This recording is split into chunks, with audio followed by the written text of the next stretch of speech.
Hello, everyone. You're back. Kathy and I are back together. And look who's with us, Danny Mac. I love your name. That's a cool name. Thank you very much. Yeah, it was between Bernie Mac was taken already, and that really rolled off the tongue nicely. So I thought I'd piggyback off Bernie. Now, I'm loving it because your character cracks me up because he's such a jerk, but you want to love him. I know. I love it. Now, You before do we, want to yes, love I us? do. That's good to hear. I do want to love them because I'll tell you, like later on as we're talking, there's some things, and I don't know if you do them yourself or if it's scripted, but there are some things that show that, I don't know, there's like a good protective quality in you. And I'll tell you what I think when we get more into it. But before we do that, we want to learn a little bit about you. And I don't want to just like, you don't have to tell us, when you were born and where you went to school and all that good stuff. It was a cold, windy day in January of. No, okay, I'll skip that. They're all saying hi to you, by the way. Christine and Wanda is here, and Cindy and Chris and Martha. They're all saying hello to you. And Hello, SM, Sharon Christine Martin. and Wanda and Martha and Yeah, Chris. your Hello, fans. everyone. They're here for you. So Oh, you have something interesting coming out that's quite different than Greece. And I wanted you to chat about that. So this is how we can get to know you. What's this Bulletproof all about? Is it a movie, a series, all the good stuff? Bulletproof it's a movie. It's a dramatic action film, Oh, and it is out right now, currently available. And it's about a low level thief who rips off a drug lord. And when he steals a getaway car, he discovers that the drug lord's wife is hiding away in his getaway car. So he has to work with this drug lord's wife to get away from this psychopath, played by Vinnie Jones, the big tough UK guy. You've probably seen him in X-Men or the Guy mhm. Ritchie films. Yeah.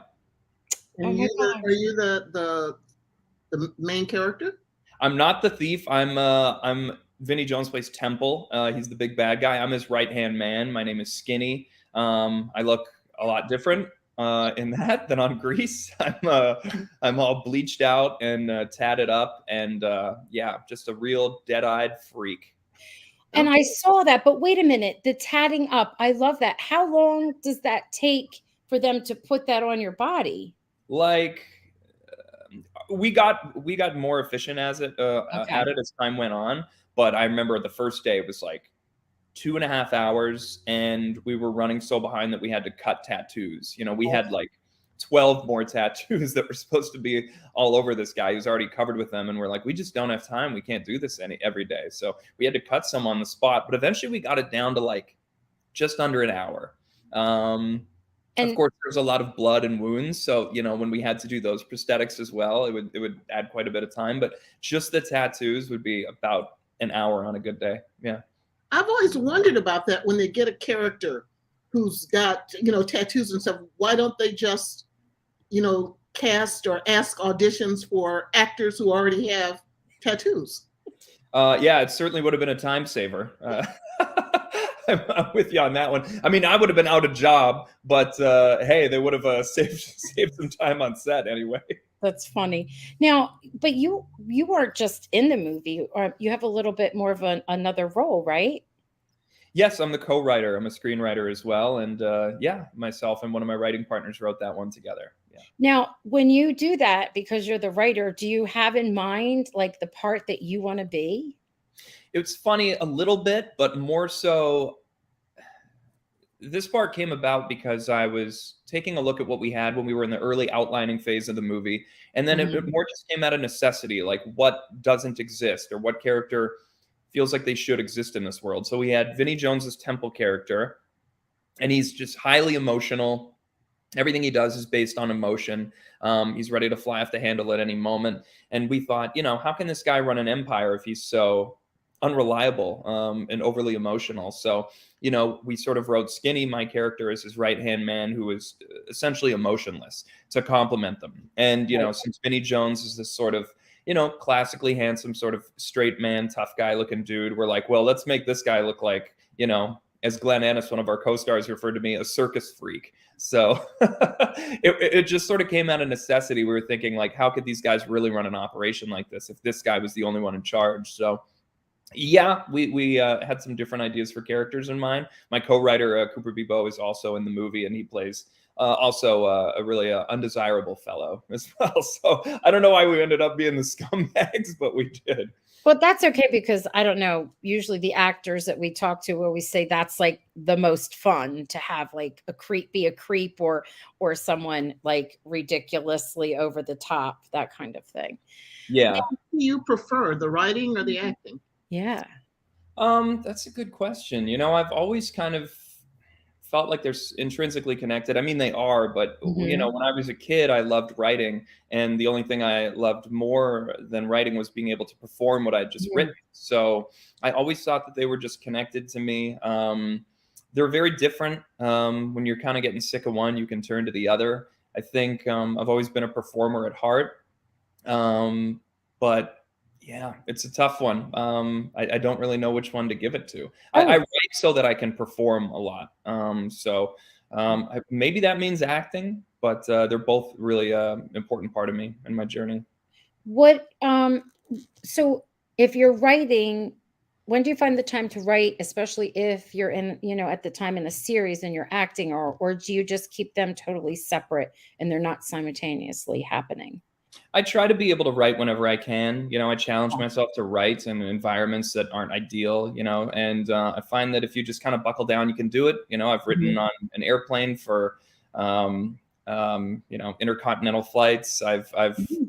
written on set in my trailer, written at 2 a.m. and written at 7 a.m. and just try to, coffee shops, my apartment, whatever it takes. Yeah. I know, because if not, then you kind of like fall behind or lose it. And it's important to do it every day, or as often Yeah. as you can. And Yeah. writing can mean a lot of different things. It doesn't Mhm. necessarily have to be, sitting down and clacking away at the keys. It can Yeah. be outlining. It can be chatting with your other writer friends. It can be, um, you know, sometimes seeing other movies or TV shows that are in the same vein, or plays, or listening to music to help inspire you to help get through a scene or figure out what the tone should be. It doesn't always necessarily have to be opening up, writer duet or final draft or fade in and clacking away. But I mean, that's most of it. Let's be honest. So I'm wondering that, because you have that skill and that talent, do you almost like when you see us like a part coming up, or you get the part, even though you're going to get a script, do you almost like make your own background in your mind automatically, like start to think of what this character, like for instance, the principal, before they told you what he was like, did you already start in your mind to kind of get an idea, give him his own little story, or no? Yeah, absolutely. I think that's something that most actors do to get more comfortable in the skin of their Yeah. character. The backstories, what makes them tick, what they want overall, what they want in the moment.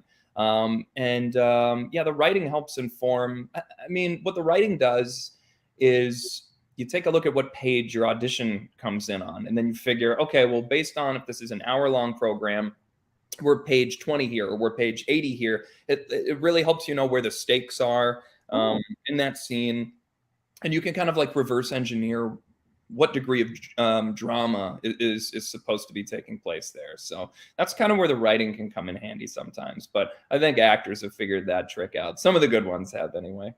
You know, actually, that, oh, sorry. no. I like that you told us. I never heard anyone even share that with us. Go ahead, Kathy. I was going to say the principal, I kind of thought was one dimensional for a while there.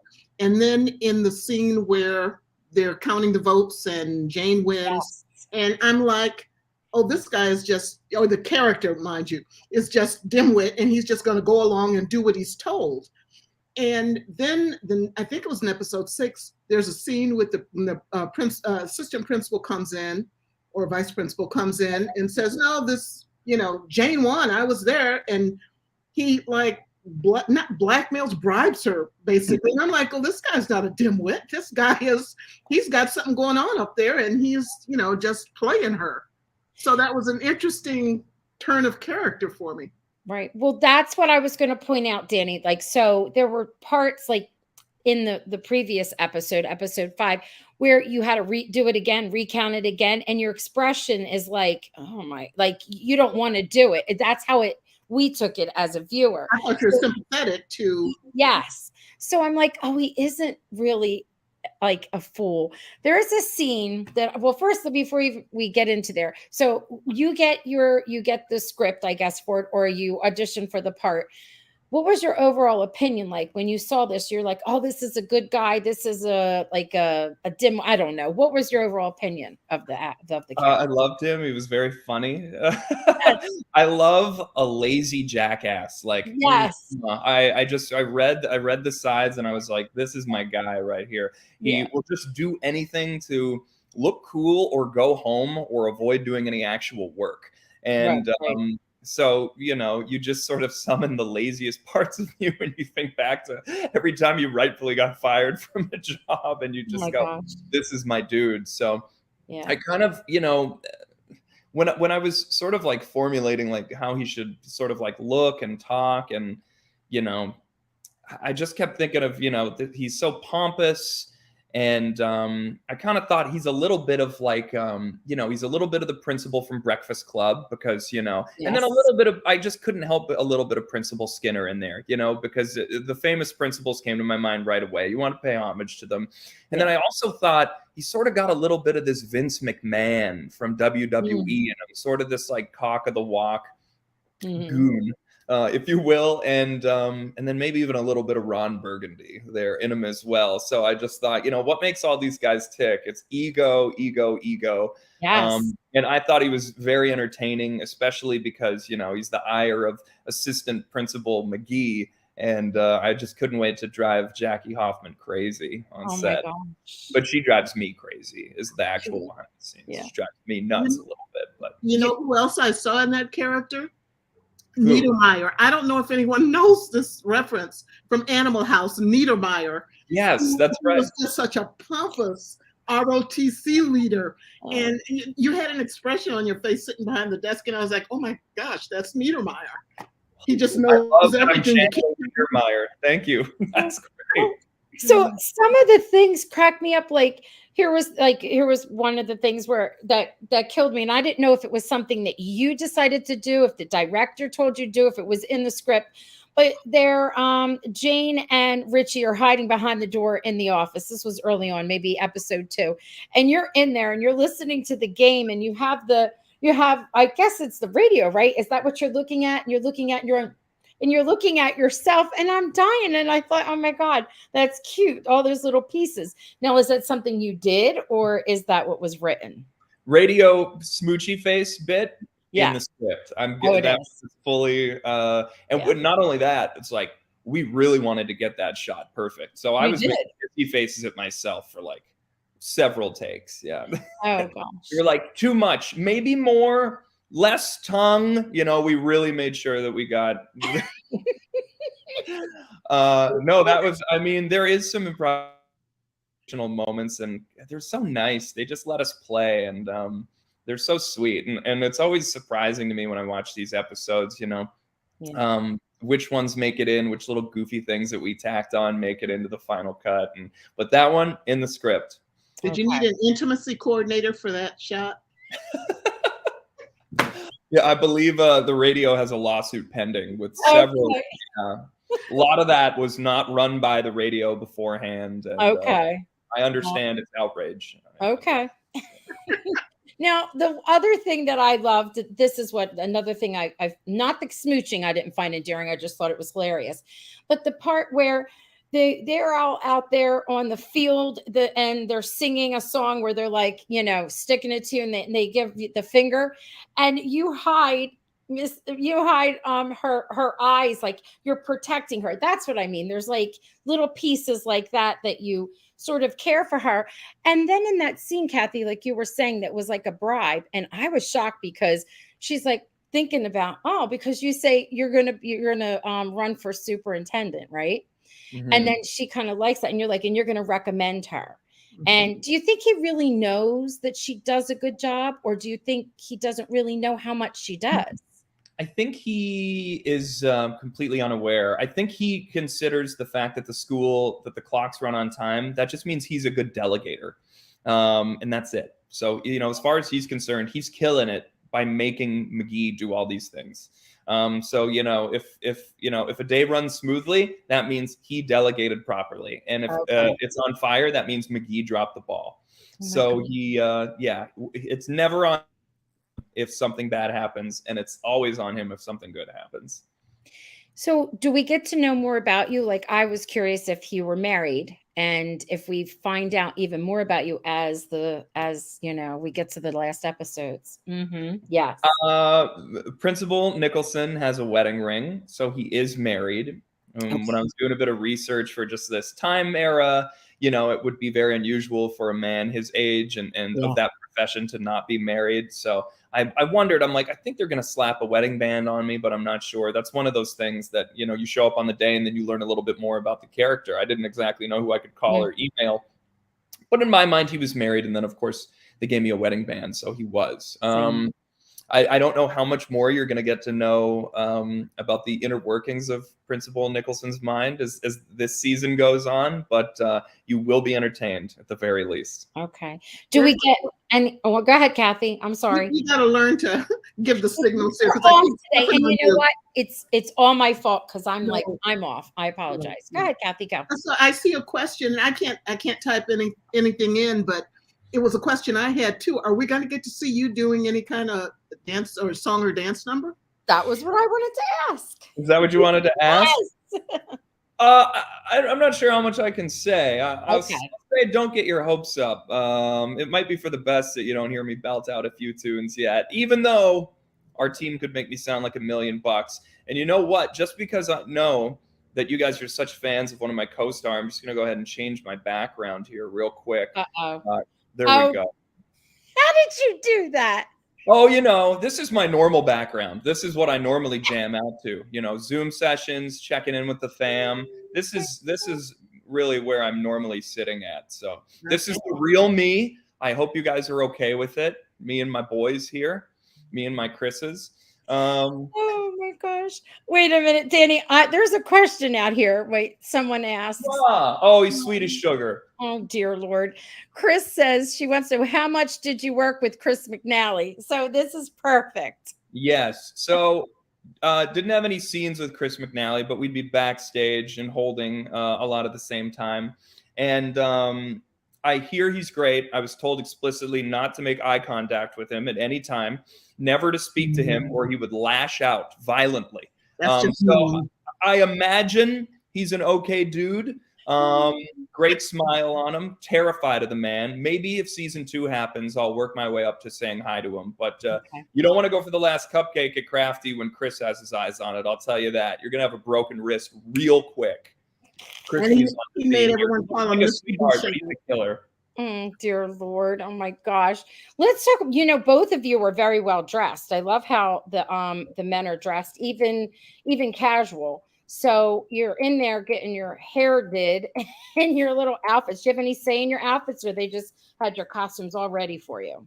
No, they've got the costumes ready for me by much better versed individuals in how men would dress during that time. And walking on set is like just stepping through a time machine. It's so cool. The cars and the hair and the makeup and the wardrobe and just going for those wardrobe fittings, trying on all those suits. I just couldn't wait to be on set in them. And that's like, the character's never really 100% fully formed until you're in your wardrobe. I just don't feel at all like that guy until they slap me in one of those suits that are actually 70 years old, by the way. These things are ancient.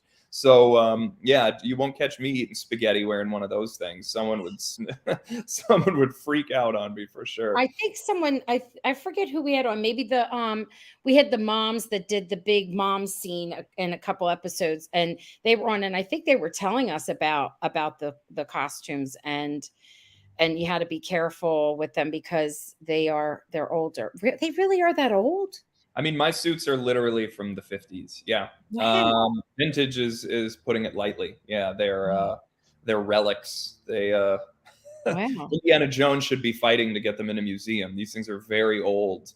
But What if you sweat in them? What do they? I guess they have a special way to preserve and dry clean them, right? I hope so. I mean, when I come back the next day and put the suit on, it doesn't smell. So they got to be doing something right. I'm thinking of the people that dance in those things. That's what I'm thinking of. Yeah, that's a different ball You know, game. on behalf of the people that grew up in the 50s, could we avoid terms like relic and old and preserved? It just, I'm, So- I'm just saying. Sorry, Kathy. I meant to say the suits have been mummified perfectly. It's worse. We could probably, yeah. Oh my gosh. We have some comments and questions for you, but I wanted to ask you, so who's your favorite character? Like in all the Greases, in the series, even Grease 1 and 2. Oh, come on now. Mr. Daniels? Other than your character. Yeah, Yes. it's Principal Nicholson's the best character in the Yes. entirety of the Yes. Grease cinematic universe. Let's be real here. I love Potato. Played by Alexis Sides, just like such a sweetheart, so multi-talented, such a great person on and off camera. His moments when he's kind of checking out Nancy and noticing all that she's worth in the Halloween episode was just Sweet. so beautiful. That segues. I'm sorry. That segues into he's our guest next week. He's Oh, coming. really? Yeah. Yeah. Nice. So excited. I'm sorry. I cut off my own guest. Go ahead. No, not at all. Yeah, love him. And I mean, like, doesn't get much better than Jackie Hoffman, Miss McGee. When I found out most of my scenes were going to be with Jackie, my friends were more excited for me than I was. I was like, this is great. And they're like, are you kidding me? The difficult people. And, they're just listing off her credits. And yeah, she's pretty wonderful. Don't tell her I said that, but yeah, I love her. Eve Arden is a hard act to follow, and she does a really good job at filling those shoes. She's amazing. Oh yeah, absolutely. Yeah, that's another example of just perfect casting on that show. And then her singing and dancing with the whole voting last week. That was great. She was so good. Yeah. Oh, so we have some comments and questions. Let's see. So Chris says, how this is like for your character. So do you have any background information of how did you get to be a principal without going to college and then trying to be a superintendent? Chris comes from a line of teachers, and she herself is a retired teacher. So this is why she's asking this. Oh, well, thanks for being a teacher, Chris. My mom is a retired school teacher as well. So nothing but love for teachers, and they deserve the world. So thanks for your question. Yeah, basically it was all just handshakes and cigars on a golf course and weaseling his way into the job. That's how he did it. 50s, being a straight white man, that's pretty much how he got everything that he's ever had. I don't think Principal Nicholson would be doing that good in 2023. Like, oh no, I have to work hard, and I'm not just getting everything handed to me. But Principal Nicholson has everything he has because of who his father was, who his friends are, and he is able to schmooze. The guy can schmooze with the best of them. So hey, if he can do one thing, it's talk himself out of a paper bag or into a principal position. Makes sense. Jan is saying she was regarding the tattoos. Couldn't some sort of like a bodysuit be created, or those fake sleeves they have? Have they ever used that or no? I've never used that, but I've seen that. Like you can wear like ultra tight sort of skin tone clothing with the actual tattoos on them. So my characters, I designed the tattoos for my character along with a few just tattoo experts who I knew to just make sure that they were consistent for this kind of person and what they all meant. So in our case, we couldn't have I think it would have been easier for us to do what we did, which wasn't easy, individually getting all the tattoos put on and then reapplying them all the time, as opposed to getting them put onto some sort of article of clothing. It was just so specific that that probably would have been an option for us. And I was thinking of that. I was thinking that it couldn't be just some random, because people don't the average person does not get random tattoos. Those tattoos all mean something. So when you were talking about the tattoos, I was like, oh, probably they all stand out or stand for something. They all have meaning to him, deep meaning to that character. And, none of them, he wouldn't be caught dead with like a live, love, laugh tattoo, that guy. So, he definitely needed very specific ones for the kind of guy that he was. Right. they're going back. Avis is saying, she's just sharing something with us. She says, we have principals in my state that have never been in a classroom teacher now, but they did go to college. Okay. That wouldn't fly in Jersey, but that's okay. Yeah, I hope that wouldn't fly. You want someone who works their way up, right? You want someone who climbs the ladder, right? I don't know. I would not like the idea of my mom getting bossed around in the classroom by someone who's never, commanded the attention of 33rd graders before. My gosh. Christina Lohman, she started the Chris McNally fan page and fan group. I know. So she's so excited you did that. She's like, oh my God, that's awesome. Chris McNally. And they're letting you know that he does have a sweet tooth, and the hair on both of you as well. So both of you with your gorgeous hair, you all fit hair glory, we say. Oh, thank you very much. He does have a sweet tooth. Yeah. He does. Yeah, Chris is good stuff. I'm joking. Come on. They wanted to know if you've driven any of those older cars. Does Mr. Nicholson have to hop in a car and drive around? You're going to see Principal Nicholson's car later this season. I don't know if I know some of the Pinks have driven the actual car, but not me yet. I have not been lucky enough to drive in those. Well, now I know not to call them relics. Let's just call them let's call them the OGs. Yeah, I have not able to drive an OG vehicle just yet. Oh my gosh. Rona says she loves your sense of humor. Thanks, Rona. I'm so glad. It gets me into trouble all the time. So thank you. And Arlene says, great job playing Principal Nicholson. It's actually is it Nicholson, right? Yeah, not Nicholas, it's Nicholson. Yeah. It's the shorthand. I get it, Arlene. No, I didn't mean it for her. I was going to say Nicholas, and then I realized it was Nicholson. Yeah. Thank you, Arlene. I appreciate that. It's one of my favorite things I've ever done on camera. Arlene's a big fan of Grease. We're all big fans. We're just loving it. Isn't the show just so damn good? It is. And crushing it every week. Once we let you go to enjoy the rest of your evening, we're going to recap it. And there's so much to talk about in this episode. My gosh, like so much. And now we're getting down to the stretch. I know. And we're in the back nine now, huh? God, that's wild. I feel like I was at the premiere just yesterday, and now episode 7 is coming up. That's wild. So, not that you can't give us any spoilers, and I'm not asking for that, but I am asking this. Will we do? Okay, how do I say it so you can answer it? Are there any surprises coming up? There are. Now, I probably shouldn't be telling you this, but the final episode ends with a UFO coming down and abducting all the Pinks and the T-Birds. Now, you heard it here first, but I don't want to get in trouble with the studio, so edit this part out for me. I will, and no one will say live attendees. Nobody say a word. Okay, thank you. Yeah, I'm not trying to get fired. Just us, just our little secret. Just us gals. Okay, perfect. There's just every week that I get a new script in, I just tore through it, whether I was in it or not. They're so great. And every character, great justice is done to them. And such good thought has gone into, conclusions and resolutions and maybe unresolved issues as well. So you just will simply love the remaining, 5 episodes or however many's left, 4 episodes. All right, cool. Did you do any research into the 50s when you got the role? Yeah, I wanted to make sure that, I kind of watched older movies, but then I thought, guys like Principal Nicholson, they would probably like movies from the 40s, it's like just because you're around in that time, you're not nostalgic for the movie that came out a year earlier, right? Like,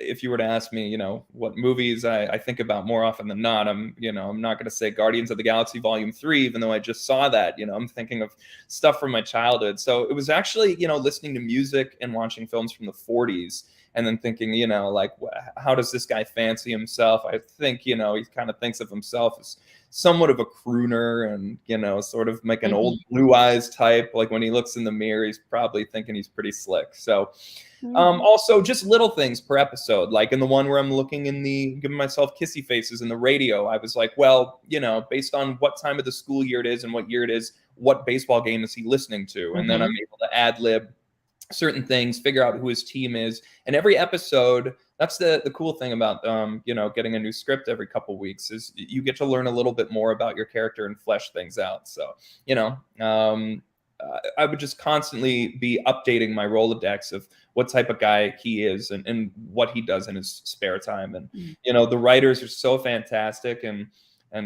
deserve everything they're asking for and more for this WGA strike. I certainly hope that they Mm. get what they want and more, because they deserve it more than anyone. But yeah, they're so fantastic, and I can't wait to see what they've got in store for me as the future goes on. We would love nothing more than to do a second season. So We would love it too. We'll be there to watch it. Now, thank you for sharing all of this. I want to go back to how we began. How is it that we can see, or where or when can we see your movie that we were talking about? What is it? Bulletproof? Bulletproof. yeah, Bulletproof. So Bulletproof is available. I think you can rent it or buy it on Apple TV, Google Oh, Play, YouTube, Vudu, Microsoft Store, DirecTV, all that, Redbox. The Blu-ray is available as well for purchase. I got one myself off Amazon because I'm an egomaniac. And in Canada, you can stream it on Crave and Stars, I believe. okay. All Yeah. right. You heard it here. That's a lot. All right. And we may or may not be working on a sequel to that film as well. Really? Oh, and that's like the new thing. Every time everyone's finished a movie and they love it, well, where's the sequel? They always want a second. So now I you know. put that out there. So now they're going to want it. So get to typing and writing and jotting down and outlining. Yeah, we've done a bunch of that already. So, you know, whenever the Oh, strike's resolved, maybe we'll kick the ball, keep that yeah. rolling again. But yeah, we've been talking about doing a sequel for those who enjoyed it for a while. So maybe that's something people will get to see one day. But Nice. the show, all the episodes are, what's the term they use, in the can? We're not worried about the writer's strike interfering No. with Right. any of those. Correct. The writer's strike won't affect season 1 of Rise of the Pink Ladies. Yeah, only maybe future iterations, future seasons, if possible. Yeah. Well, Fingers crossed. I know. It's not going to take long for the studios to realize, oh boy, these guys are great. We should probably give them what they want. I mean, yeah, Just it's are, wonderful.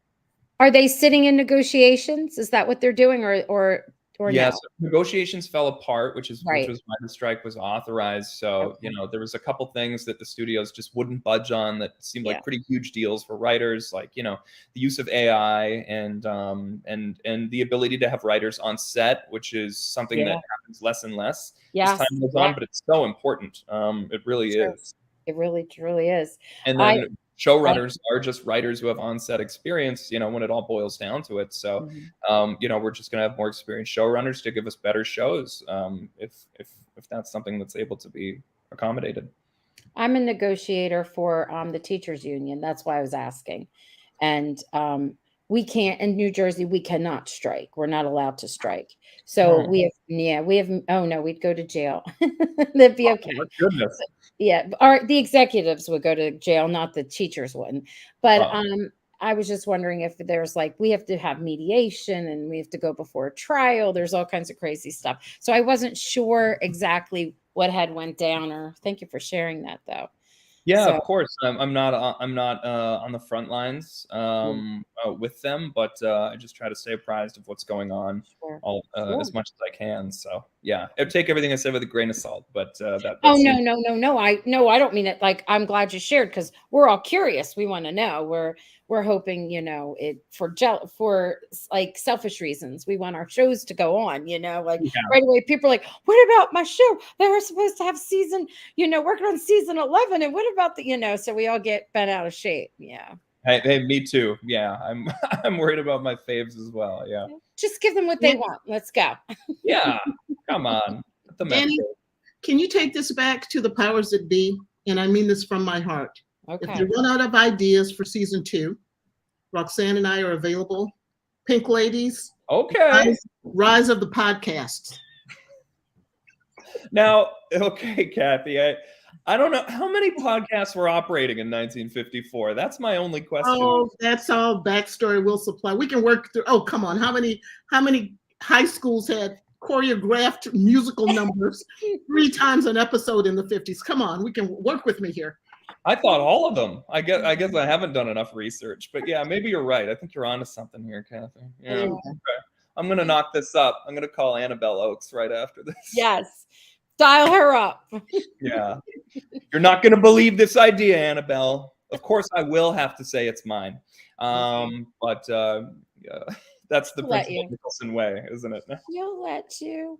All right. Thank you so much. It was a pleasure to talk to you. Come back to see us again, hopefully Yes. in season 2. Yes. I'll bring these studs with me too. Both Okay. Chris's. All right. Sounds New good. background every time. All right. Good night.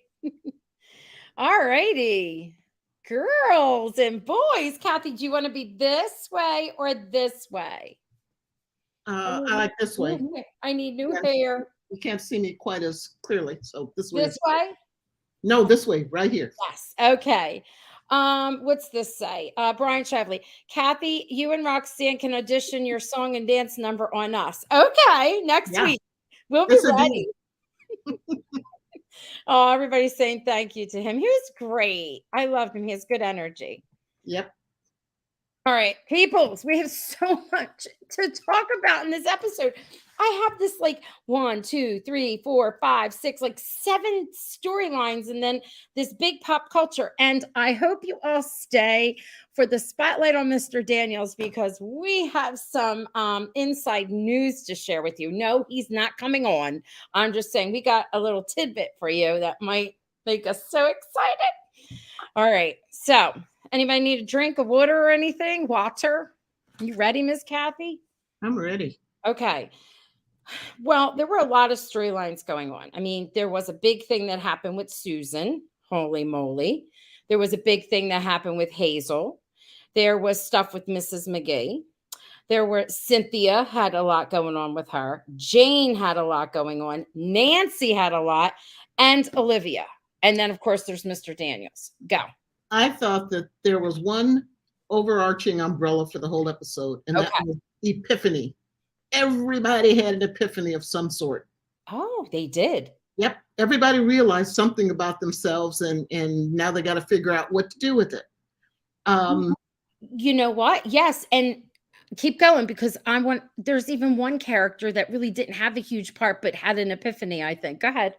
My MVP, and I surprised myself with this, was Susan, because she did a whole bunch of character growth in one episode. And I was like, okay, you've won me over. You got a lousy mother, and she's trying to get you hooked on, well, I'm sure her mother didn't know, how dangerous this is, but she's getting her hooked on speed. Yes. And she's like, nope, not going there. And I'm hoping she sticks to that. And I thought Buddy was kind of mean to her. I mean, yes, she was a pain, but he didn't even hesitate. And this was a girl he dated, and she worked her heart out for his campaign. And speaking of Buddy, there's Buddy and Jane. That's one of the storylines I was looking at. And I got the impression that Jane may be a little fickle, because she was not exactly, from my perspective, pushing Buddy away. She did say, I'm torn. I don't know where we're going with this, but I don't know. I don't know where it's going either. I don't think we saw much of Richie, except just from far away where he was waving to her. Right. And she has feelings for Richie, but I think what her real issue is that I think she really, really wanted to be with Richie. This is before she got all excited and kissed Buddy. But I think that she just doesn't want to have someone's jacket. She wants her own identity. She wants to be like an equal. And that kind of wasn't really happening with Richie. And I feel like Buddy, I had said this last week, maybe Buddy he knows her. He knew that she wouldn't do X, Y, and Z. And he treats her like an equal. Yes, he does. And I'm like, okay, I wonder if that might be where she's torn. Well, as a viewer, that's how I'm seeing it. I don't know how the other viewers are seeing it, But I'm I'm highlighting with you, it. I'm with you on that. All right, keep going. Go ahead. I loved that Grace came out of her shell. That was her epiphany that, she is someone. She doesn't need to be a shrinking violet. And Hazel. Hazel. Yes. And I love that she finally realized Wally is alive. That was so cool that he finally caught her eye and she looked like, oh, she gave him that big old smile. So I like that. And I'm looking forward to seeing where that goes. I'm not sure what's happening with Olivia and Leonard. She was going to knock on the door and then she had her epiphany of, I don't need to be second best to this twit. Mm-hmm. And he was in his office and he knew she was approaching and he actually, he got up and he was adjusting. I don't know if this was so taboo in the 50s, because they look like they're fairly close in age. She's 18 or so and he looks like he could be in his early 20s. I don't know that they may not be setting them up to be star-crossed and no, star-crossed is bad, but setting them up to be the fated, couple. What do they say? The OTC, one true couple of the show. I would love it. I think they have tremendous chemistry. And it's so obvious that he is not into his fiance. Nancy really irritated me a lot until she finally saw the light and had her epiphany that I cannot be a one-woman show. I need to reach out and get some help. And that was very nice. And Cynthia also, she was having so many issues. And I can't think of who's the acting lady who is Cynthia's Lydia. Lydia, yeah. Cynthia and Lydia, those were very interesting scenes they did. And I think their last scene was very poignant where they both like, I'm scared. And both of them are feeling that scary unknown. And I thought that was kind of. Do you know what I loved about that? Like that whole, so she just couldn't take it and she left. She wrote sorry. Mm-hmm. And I love it because Nancy is very much into herself, but she's not. She is aware of things. And I loved it when she saw and what was happening and she was going through and she made sure she got the other girls and she's like, we got to get out of here. We need to go to her. Like they have each other's backs. Mm-hmm. And when they got to her apartment, she's like, I don't want to talk. And they're like, we don't need to talk. And they sat and they just laughed and watched the TV, and had a good time. And did you see that cool nod to Grease, the first Grease, where it's Jan who does that cartoon with the toothbrush, and then they all did it. I was like, that's great. I love it. That's like a nod into that. That is so great. But it made me emotional actually to see here she is with this major thing happening, which was absolutely not accepted then. And she's trying to find her place. And there those girls were, and I don't think they don't know yet, but they know that she was going through something. And they were willing just to be in the room with her and give her whatever it was she needed. Yep. Yes. That's amazing. That's like best friends for life kind of stuff, And at first she didn't even want them in there because she is afraid. She's afraid. She always tries to be tough, but she's afraid. And it was like one of my favorite scenes or favorite part of the whole episode. Yeah. That was definitely mine as well, that they forgot about all their respective problems and they just collapsed into friendship and fun. Laughing and acting like little girls because they still are young instead of trying to be these mature women taking on some major things. Mm-hmm. What about Susan and Jane in the car? I like the driving instructor making them take him around for errands. That was just really got the dry cleaning.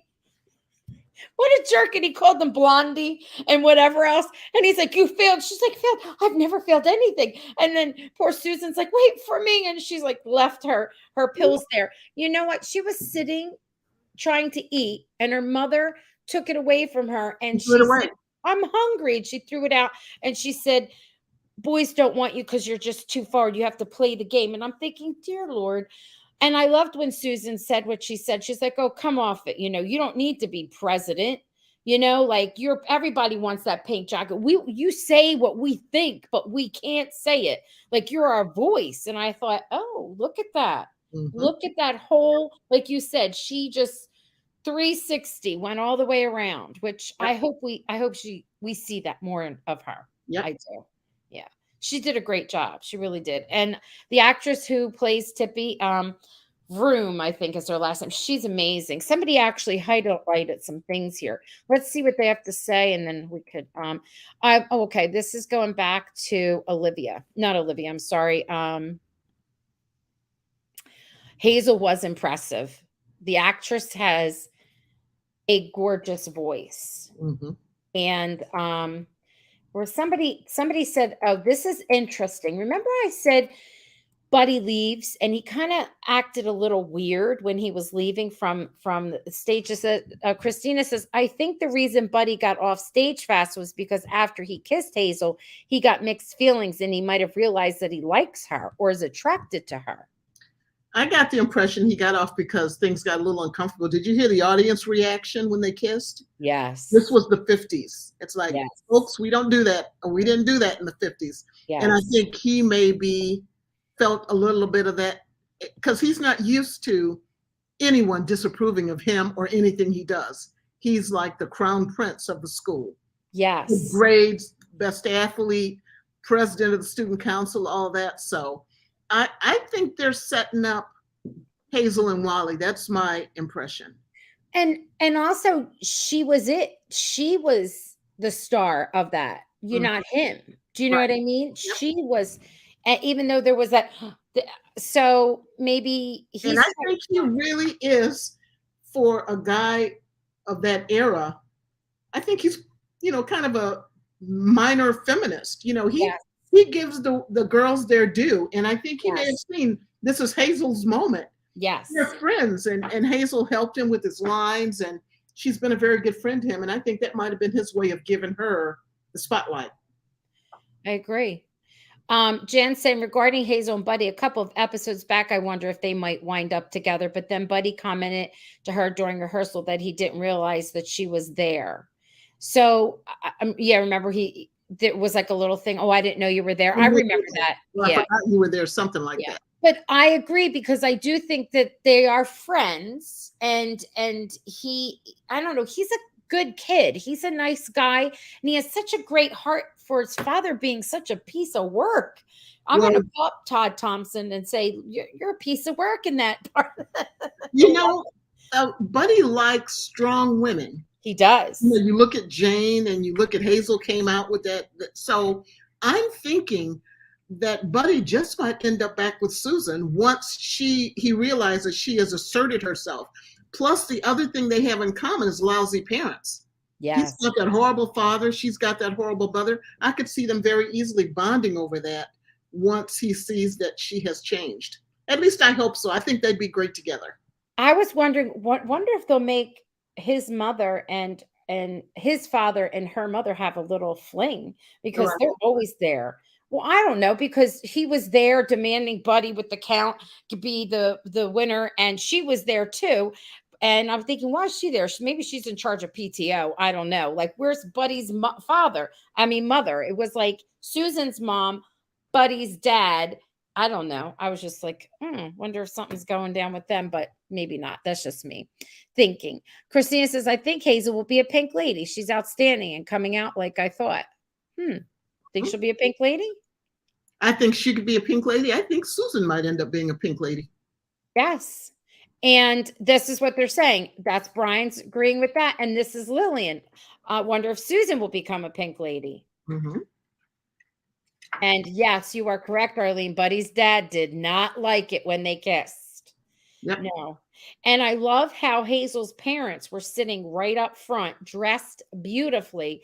They have a house right next to Buddy, so they're in the same neighborhood. That means income-wise, they must be sort of, somehow on the same. So I love it. I love it because they're going to be a challenge in every way to Buddy's family, like their world.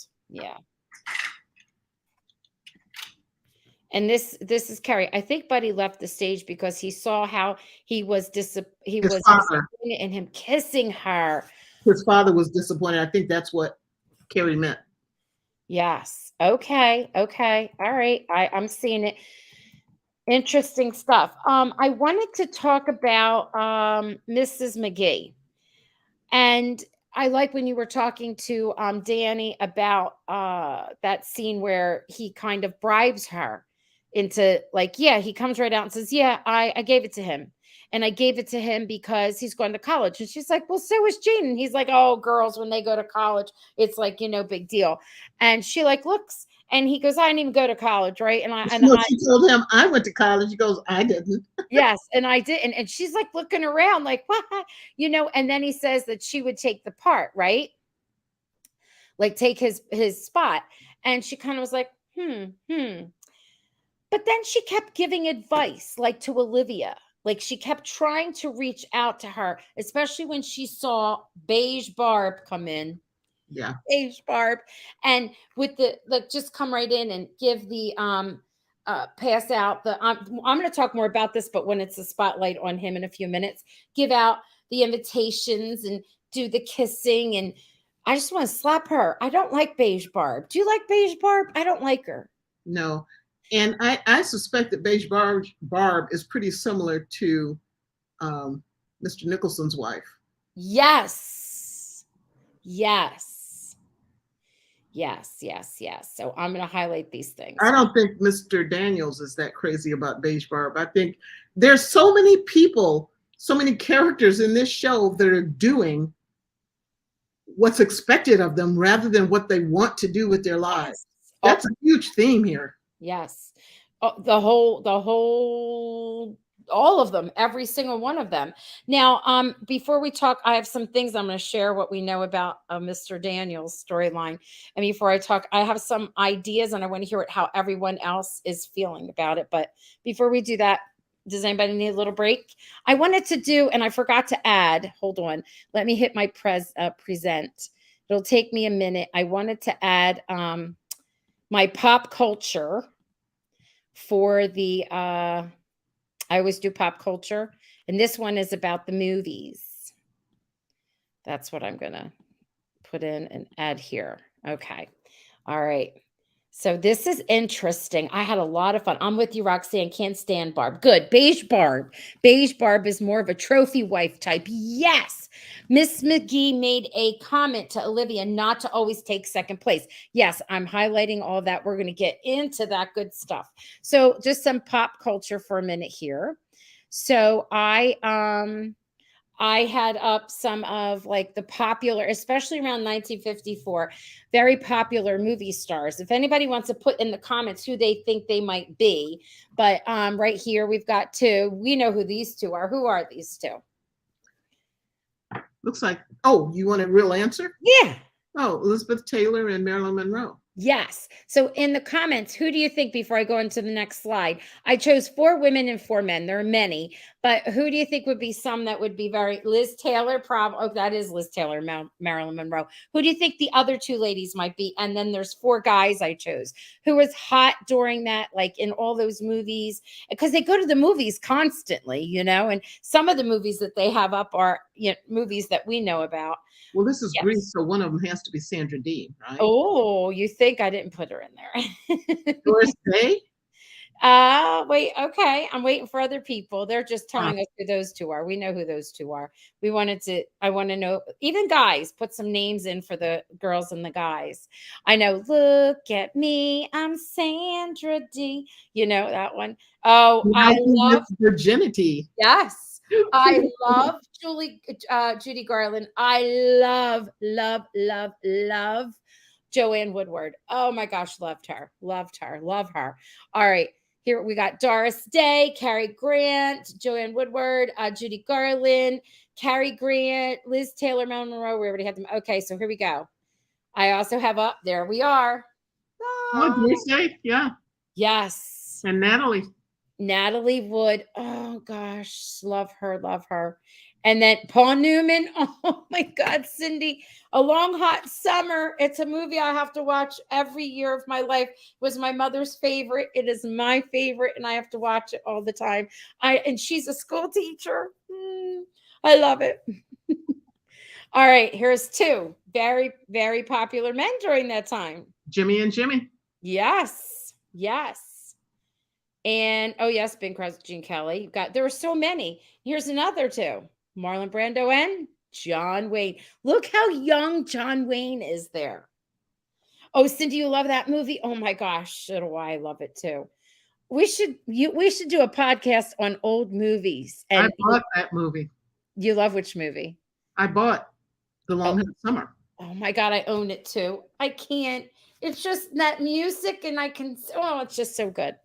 All right. So this was 1954. I chose these three movies because they were all three popular. Rear Window, White Christmas, and Sabrina. And 1954 is when the story is taking place. Which one was the most popular that year? What do you think? Kathy, you can tell me too. What do you think? White Christmas. White Christmas? Okay. I want to see in the chat what people think. White Christmas, yes. Love old movies, so do I. Oh, I love the one, it's a black and white. It's not from the 50s. I think it's even earlier. One with Bing Crosby in it. It's right before White Christmas, and it's the Inn. What is that one called? The Holiday Inn. Love that movie. It was basically the same movie, I think. Kind of, yes. I love the place. I want to be there. Everyone's thinking it was White Christmas. Anyone else before we get into the Mr. Daniels? I love Rear Window. Yes. Yes. Okay, the number one movie of 1954 was Rear Window. It was. And White Christmas came out in late of that year. But yes, that was the number one movie. Arlene Brick was Cat on a Hot Tin Roof. Oh. Long Hot Summer, he was the fire starter. What was his name in that, the character? In Long Hot Summer? Oh, don't say, I'm blanking. It's one of my favorites. It'll come to me about midnight tonight. Oh my God. I love everything Paul Newman did. It was just one delicious. Ben Quick. That was it. Yes, Ben Quick. Thank you. One delicious man. Holy moly. And that was his wife, and they played in it together. She was so young in it with her little hair. I think they got married right after that. Yeah, such a good movie. All right, spotlight on Mr. Daniels. So I wanted to go back up here, and we're almost going to be wrapping it up. Let's go all the way back. By the way, I really enjoyed Danny. He has a great personality. Okay, here we go. All the way back, spot on Avis. Here we are. Really think, here we go. Okay, all right, boom. This is Avis. I really think Mr. Daniels and Olivia really care for each other, but there are rules. But I think he's going to regret if he marries Barbara. We're in agreement with this, right? Or no? I don't think the rules were as strict as the rules are now. And gosh, no. In those days, it wasn't that uncommon for a student to end up married to the teacher. I mean, not that there was anything nefarious going on while she was a student, but I could see them after she graduates, them ending up together. Yes. I'm hoping that's the way it ends. Okay. All right. Chris is saying when Olivia called her beige Barb, Mr. Daniels didn't correct her. Oh. Now, what's the comment? So Mrs. McGee says to her about not being second, right? Being second, yeah. Yes. And it stays with her. And she goes on, and she's going to meet with him, and they know darn well, like they give into that. They're going to go in that tiny little office together. They know what's going to happen when they get there. And like you said, he's like nervous. He's waiting, and he can hear what's going on. And then she never opens the door. She chooses not to. And then she even tells Jane what she was going to do. And I like that. And I think he might like it even more. Yeah. I think he is not going to make a move. He's not going to make a decision until there is something at stake that he takes seriously. And I think as Olivia continues to grow and get mature about her thinking about this relationship, he's going to realize, okay, she's serious. No more, maybe we accidentally get together in my office or see each Yeah. other, or there's no, legitimate reasons for her to come to me and ask questions and for us to work together. And I think they could work together on this whole election thing, just she won't let it be private. She may say, no, we can meet in the library or whatever. But until he realizes that she's serious and she's going to cut it off completely, I think that's when he's going to just finally cave and say, okay, what do you want? Tell Right. me your terms. Okay. And I wish to meet them. All right. Okay. Chris is saying, Christina says, I think Mr. Daniels was upset when Olivia didn't show up in his office. Yeah, he looks sad.